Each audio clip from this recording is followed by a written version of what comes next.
Anchor గా ఉండి వైసీపీలో చేరి రాజకీయాలు చేస్తున్న శ్యామలను ఈ మధ్య వైసీపీ గడప తొక్కనీయడం లేదని ప్రచారం జరుగుతుంది. టీవీ తెరపై యాంకర్ గా తన వాక్చాతుర్యంతో అందరినీ మెప్పించిన శ్యామల వైసీపీలోకి వెళ్లాక ఫైర్ బ్రాండ్ అవుతారని అందరూ ఊహించారు. కానీ సీన్ కట్ చేస్తే గత 10 నెలలుగా వైసీపీ ఆఫీస్ లో ఆమె గళం మూగపోయింది. పార్టీ అధికార ప్రతినిధి హోదాలో ఉన్న మైక్ పట్టుకుని ప్రెస్ మీట్ పెట్టే ఛాన్స్ మాత్రం రావడం లేదు. దీంతో పార్టీలో ఆమె చాప్టర్ క్లోజ్ అయిందని ప్రత్యర్థి వర్గం ప్రచారం మొదలుపెట్టింది. దీనికి సంబంధించి ఆమె రియాక్ట్ అయ్యారు కూడా. తనపై జరుగుతున్న ప్రచారానికి కౌంటర్ ఇవ్వడానికి శ్యామల ఎంచుకున్న వేదిక పార్టీ ఆఫీస్ కాదు, తన సోషల్ మీడియా ఖాతా. జగన్ పై పార్టీపై తనకు ఎంతటి అచంచలమైన విధేయత ఉందో చాటుకుంటూ సుదీర్ఘమైన వీడియో పెట్టారు శ్యామల. తనను పార్టీ దూరం పెడుతుందన్న విషయాన్ని స్మార్ట్ గా స్కిప్ చేస్తూ కేవలం తనపై దుష్ప్రచారం చేసే వారిని మాత్రమే విమర్శించారు.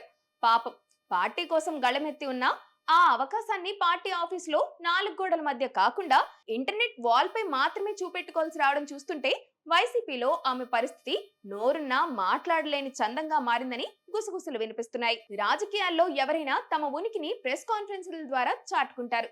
కానీ శ్యామల మాత్రం సోషల్ మీడియా పోస్టులతోనే సరిపెట్టుకుంటున్నారు.